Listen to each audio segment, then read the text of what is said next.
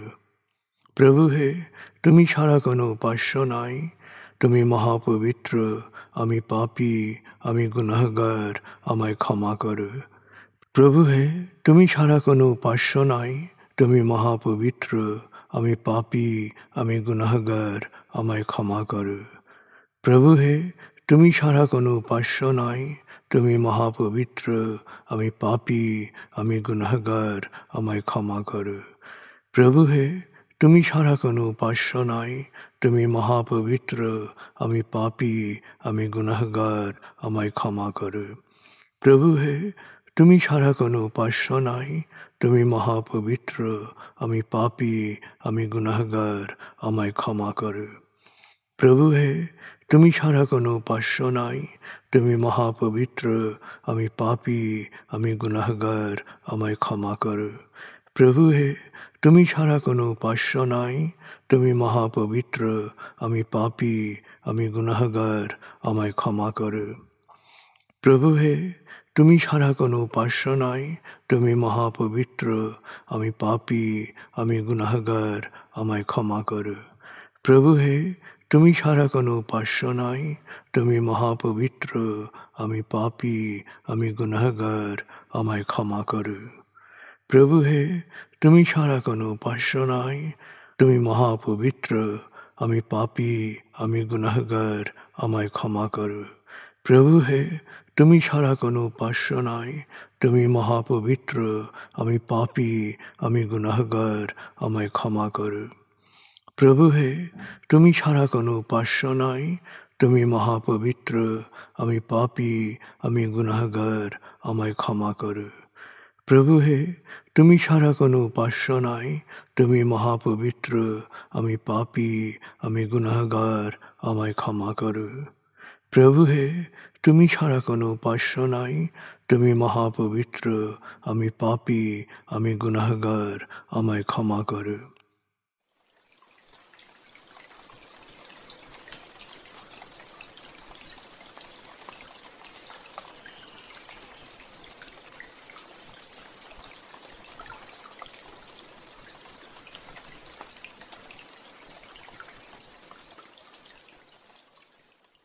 এবার আমরা সূরা তাকবীর এর মর্মবাণীর অংশ বিশেষে ডুবে যাব।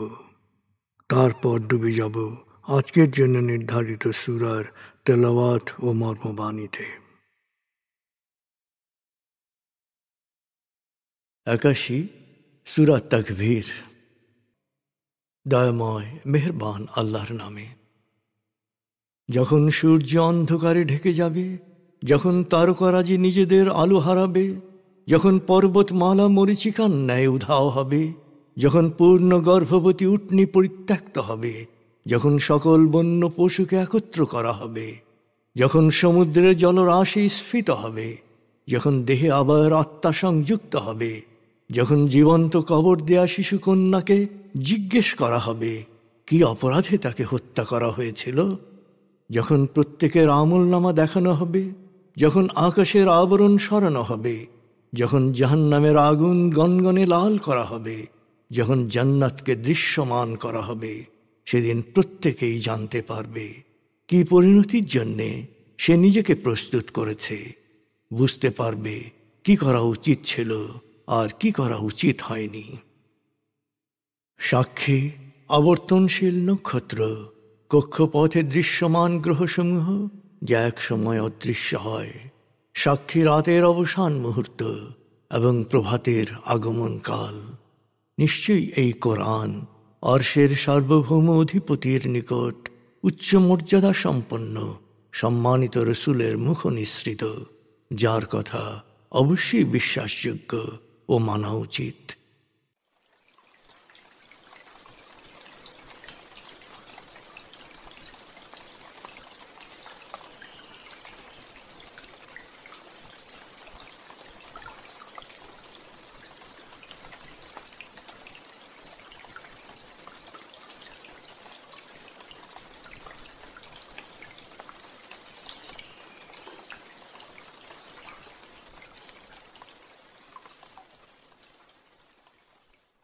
এবার আমরা সূরা হিজর আয়াত 51 থেকে 99 এর তেলাওয়াত ও মর্মবাণীর গভীরে ডুবে যাব।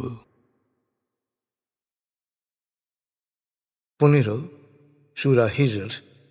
বিসমিল্লাহির রহমানির রহিম। ونبئهم عن ضيف إبراهيم إذ دخلوا عليه فقالوا سلاما قال إنا منكم وجلون قالوا لا توجل إنا نبشرك بغلام عليم قال أبشرتموني على أن مسني الكبر فبم تبشرون قالوا بشرناك بالحق فلا تكن من القانطين قال ومن يقنط من رحمة ربه إلا الضالون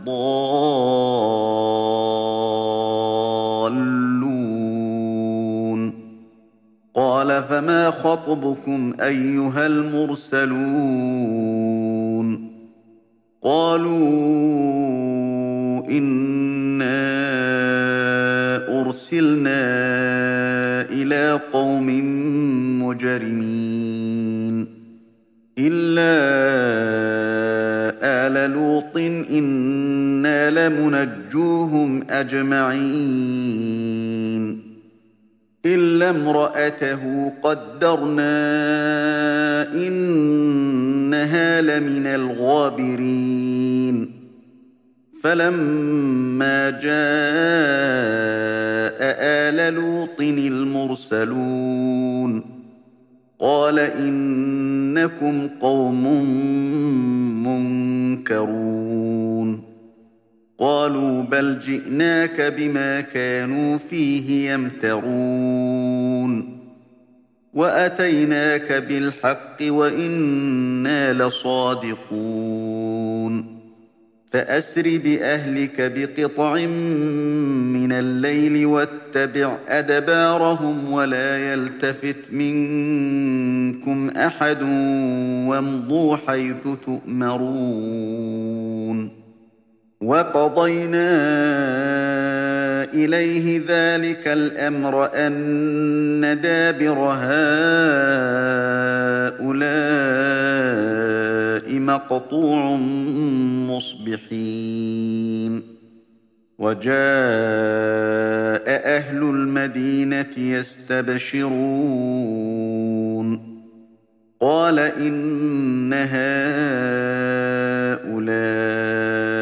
ضيفي فلا تفضحون واتقوا الله ولا تخزون قالوا أولم ننهك عن العالمين قال هؤلاء بناتي إن كنتم فاعلين لعمرك إنهم لفي سكرتهم يعمهون فأخذتهم الصيحة مشرقين فجعلنا عاليها سافلها وأمطرنا عليهم حجارة من سجيل إن في ذلك لآيات للمتوسمين وإنها لبسبيل مقيم إن في ذلك لآية للمؤمنين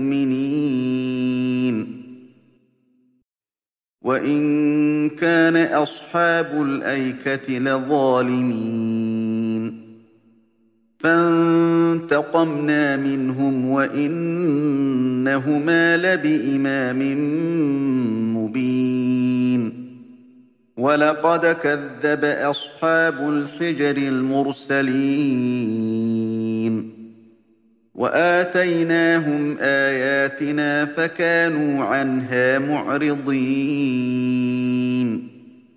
وكانوا ينحتون من الجبال بيوتا آمنين فأخذتهم الصيحة مصبحين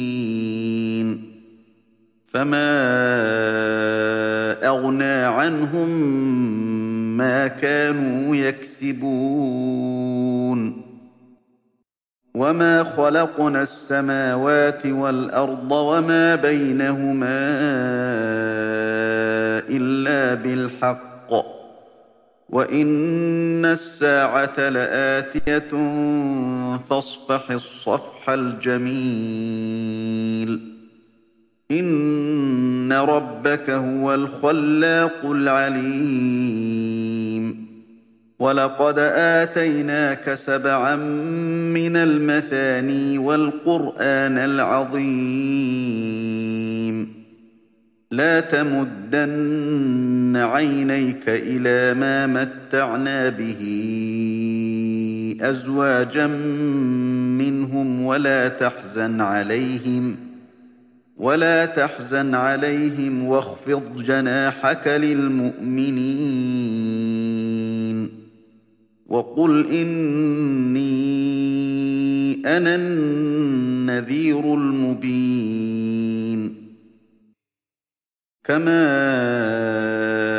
أنزلنا على المقتسمين الذين جعلوا القرآن عضين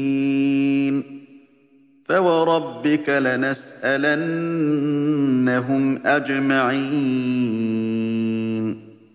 عما كانوا يعملون فاصدع بما تؤمر وأعرض عن المشركين إنا كفيناك المستهزئين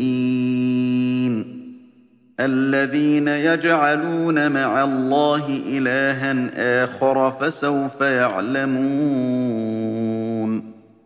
ولقد نعلم أنك يضيق صدرك بما يقولون فسبح بحمد ربك وكن من الساجدين واعبد ربك حتى يأتيك اليقين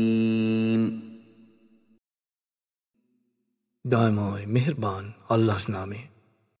হে নবী, ওদেরকে ইব্রাহিমের মেহমানদের কথা বলো। মেহমানরা যখন তার কাছে এসে বলল, সালাম, তখন সে বলল, আমরা তোমাদের দেখে শঙ্কিত। তখন তারা বলল, ভয় করো না, আমরা তোমাকে এক জ্ঞানী পুত্রের সুখবর দিচ্ছি। সে বলল, আমি বৃদ্ধ হওয়া সত্ত্বেও তোমরা আমাকে সুখবর দিচ্ছ? এর চেয়ে আশ্চর্যের আর কি হতে পারে? তারা বলল, আমরা এমন সুখবর দিচ্ছি যা সত্য হতে বাধ্য, তাই তুমি হতাশ হও না। ইব্রাহিম বিস্ময় প্রকাশ করে বলল, পথভ্রষ্টরা ছাড়া প্রতিপালকের রহমতের ব্যাপারে কে হতাশ হতে পারে? ইব্রাহিম জিজ্ঞেস করল, হে ফেরেশতাগণ, তোমাদের এখন আর বিশেষ কি কাজ আছে? ফেরেশতারা বলল, পাপে নিমজ্জিত জনপদে আমরা প্রেরিত হয়েছি। লূত ও তার পরিজনকে আমরা রক্ষা করব, শুধু তার স্ত্রী ছাড়া। স্ত্রীর বিষয়ে আল্লাহ বলেছেন, লূতের স্ত্রী পেছনে থেকে যাবে। ফেরেশতারা লূতের ঘরে এলে লূত বলল, তোমরা তো এখানে অপরিচিত লোক। তারা বলল, আমরা তোমার কাছে এসেছি পাপীরা যে বিষয় নিয়ে সবসময় সন্দেহ প্রকাশ করত, সে ঘটনার ফরমান নিয়ে। আমরা তোমার কাছে সত্য সংবাদ নিয়ে এসেছি, আর আমরা সত্য বলছি। অতএব তুমি রাত থাকতেই তোমার পরিবার নিয়ে বেরিয়ে পড়ো। তুমি সবার পেছনে থাকবে, আর কেউ যেন পেছনে ফিরে না তাকায়। তোমাদের যেখানে যেতে বলা হচ্ছে সেখানেই চলে যাবে। আমি লূতকে ফয়সলা জানিয়ে দিলাম, খুব ভোরে অবশিষ্ট পাপীদের সমূলে বিনাশ করা হবে। এদিকে অতিথিদের আগমন সংবাদ পেয়ে শহরবাসীরা উল্লসিত হয়ে উপস্থিত হল। লূত বলল, এরা আমার মেহমান, এদের অপমান করো না। তোমরা আল্লাহ সচেতন হও, আমাকে ছোট করো না। ওরা বলল, হে লূত, আমরা কি তোমাকে বাইরের কাউকে আশ্রয় দিতে নিষেধ করিনি? লূত বলল, একান্তই যদি কিছু করতে চাও তবে আমার এই কন্যারা রয়েছে। ফেরেশতারা তখন বলল, তোমার জীবনের শপথ, হে লূত, ওরা তোমার কথা শুনবে না। নিশ্চয়ই ওরা নেশায়, বিকৃত কাম উন্মাদনায় আচ্ছন্ন হয়ে পড়েছে। তারপর সূর্যের উদয় মুহূর্তে ভয়াবহ শব্দ তাদের আঘাত করল, আর আমি পুরো জনপদকে উল্টে দিলাম। ওদের উপর প্রস্তর কঙ্কর বর্ষণ করলাম। অন্তর্দৃষ্টি সম্পন্ন মানুষের জন্য এর মধ্যে শিক্ষণীয় নিদর্শন রয়েছে। এখনো বিদ্যমান রাস্তার পাশেই ছিল এই শহরগুলো। নিশ্চয়ই বিশ্বাসীদের জন্য এতে শিক্ষণীয় উজ্জ্বল নিদর্শন রয়েছে। লূতের সম্প্রদায়ের মতো শোয়েবের সম্প্রদায় আইকাবাসীরাও ছিল জালেম, তাই ওদেরও আমি কঠিন শাস্তি দিয়েছি। পাপ ক্লিষ্ট এই উভয় সম্প্রদায়ই বাস করত মহাসাগরের পাশে, যার ধ্বংসস্তূপ এখনো পরিষ্কার দেখা যেতে পারে। হিজরবাসীরাও সামুদের সম্প্রদায় আমার রাসূলদের অমান্য করেছে। ওরা পাহাড়ের পাথর কেটে ঘর বানিয়ে নিরাপদে বসবাস করত, কিন্তু তা সত্ত্বেও ওরা আমার সত্যবাণীকে অস্বীকার করে। ফলে একদিন ভোরে ভয়াবহ শব্দে ওদের আঘাত হানল। সব শেষ। ওরা যত ক্ষমতাই অর্জন করেছিল তা ওদের নিরাপত্তায় কোনো কাজেই এলো না। নিশ্চয়ই মহাকাশ ও পৃথিবী এবং এর মধ্যে অবস্থিত কোনো কিছুই আমি অনর্থক সৃষ্টি করিনি, এবং কিয়ামত অবশ্যম্ভাবী। অতএব হে নবী, তুমি মানুষের ভুল ত্রুটিগুলোকে ক্ষমাসুন্দর দৃষ্টিতে দেখো। তোমার প্রতিপালক তো মহাস্রষ্টা, মহাজ্ঞানী। আমি অবশ্যই তোমাকে বারবার পাঠ করার 7টি আয়াত সূরা ফাতিহা দান করেছি, সেই সাথে দান করেছি মহা কোরআন।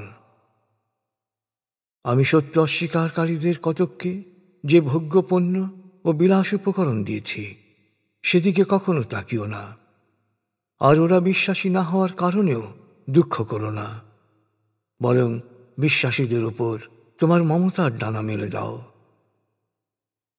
হে নবী, বলো, আমি তো কেবল এক প্রকাশ্য সতর্ককারী মহাবিচার দিবস সম্পর্কে। তুমি আল্লাহর বাণীবাহক তাদের মতোই, যাদের উপর আমি কিতাব নাজিল করেছিলাম, কিন্তু পরে তারা একে টুকরো টুকরো করেছে, এবং তারাই এখন এই কোরআনকে মিথ্যা বলছে। কিন্তু তোমার প্রতিপালকের শপথ, মহাবিচার দিবসে আমি ওদের সব কাজেরই জবাব নেব। অতএব তোমাকে যা আদেশ করা হয়েছে প্রকাশ্যে তা প্রচার করো, আর আল্লাহর সাথে শরিককারীদের উপেক্ষা করো। তোমার প্রতি বিদ্রূপ বর্ষণকারীদের ব্যাপারে ব্যবস্থা গ্রহণে আমিই যথেষ্ট। যারা আল্লাহর সাথে অপর উপাস্যকে যোগ করেছে, সময় এলেই তারা সত্যকে জানতে পারবে। আমি তো জানি ওদের কথাবার্তায় তোমার অন্তর বিষণ্ণ হয়, আর এই বিষণ্ণতার প্রতিকারও খুব সহজ। তুমি তোমার প্রতিপালকের সপ্রশংস পবিত্রতা ও মহিমা ঘোষণা করো, এবং সিজদাকারীদের মধ্যে শামিল হও। আমৃত্যু তোমার প্রতিপালকের ইবাদত করো।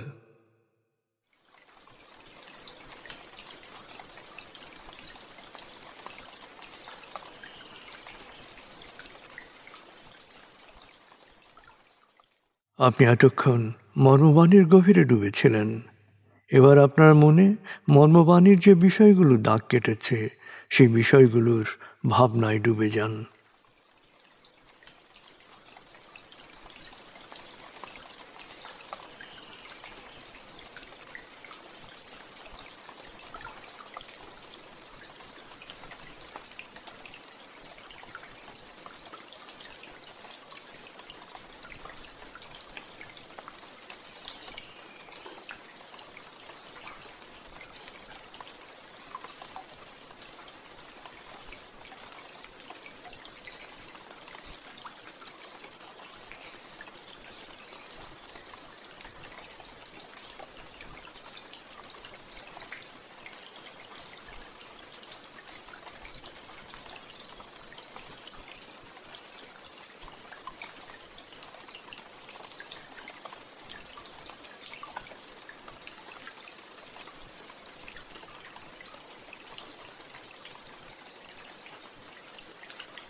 এবার আমরা জিকির ও দোয়ার গভীরে ডুবে যাব।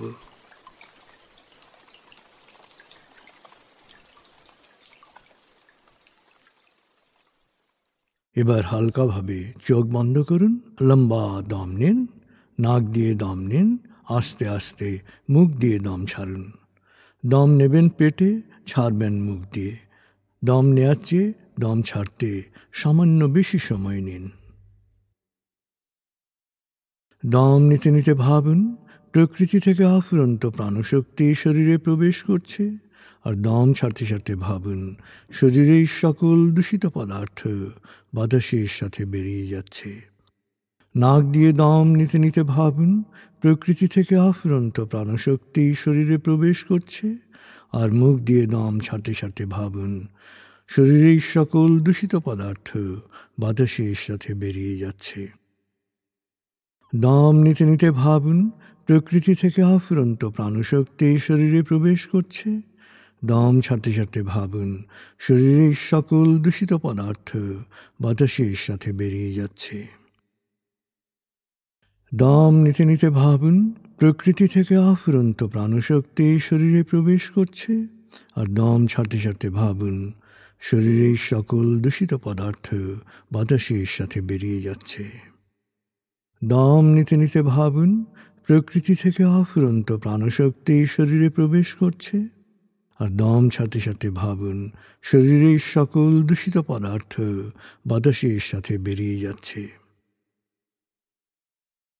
এবার দম স্বাভাবিক হতে দিন। স্বাভাবিকভাবে নাক দিয়ে দম নিয়ে নাক দিয়ে দম ছাড়ুন।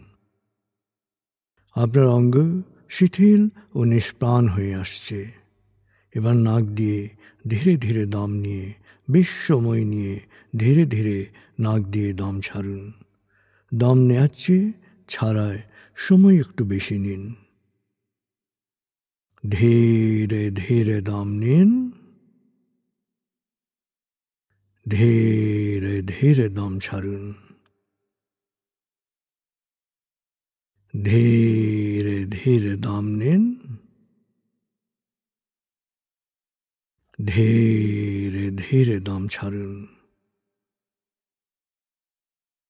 ধীরে ধীরে দম নিন, ধীরে ধীরে দম ছাড়ুন। ধীরে ধীরে দম নিন, ধীরে ধীরে দম ছাড়ুন। ধীরে ধীরে দম নিন, ধীরে ধীরে দম ছাড়ুন। এবার দম স্বাভাবিক হতে দিন। আপনি এখন দম খেয়াল করুন। বাতাস নাক দিয়ে ফুসফুসে প্রবেশ করছে, আবার বেরিয়ে আসছে। আপনার পুরো মনোযোগ নাকে দমের প্রবেশ পথে দিন। বাতাস স্বাভাবিক যাওয়া আসা করুক, আপনি শুধু দম খেয়াল করুন।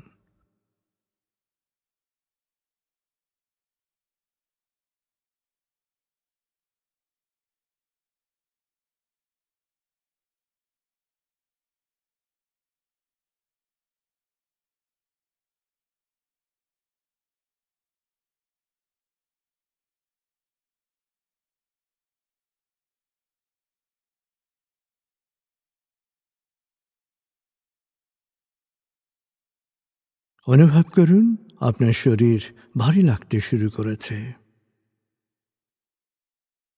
আরাম, আরাম, আরাম। অনুভব করুন শীতলতা স্রোতের মতো, বরফ গলা পানির মতো আপনার মাথা থেকে শরীর বেয়ে নিচের দিকে নেমে যাচ্ছে।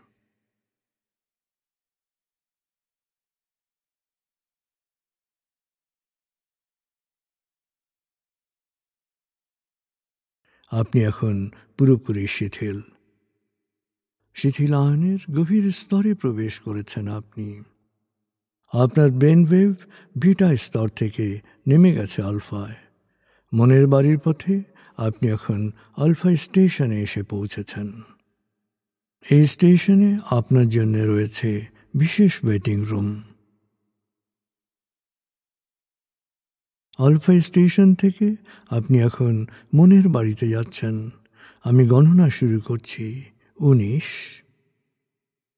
আপনি কল্পনা করুন শীতল নীল স্নিগ্ধ আলো বর্ষিত হচ্ছে আপনার উপর। আলোয় আপনি অবগাহন করছেন। আলোর এক সুন্দর পথে আপনি যাচ্ছেন মনের বাড়িতে। 18, 17, 16, 15। আলোর পথে পৌঁছে যাচ্ছেন মনের গভীর থেকে গভীরে। 14, 13, 12, 11। গভীর থেকে গভীরে। 10, 9, 8, 7, 6। গভীর থেকে গভীরে। 5, 4, 3, 2, 1, 0। আপনি পৌঁছে গেছেন মনের বাড়িতে। অনুভব করুন এক অনাবিল আনন্দ।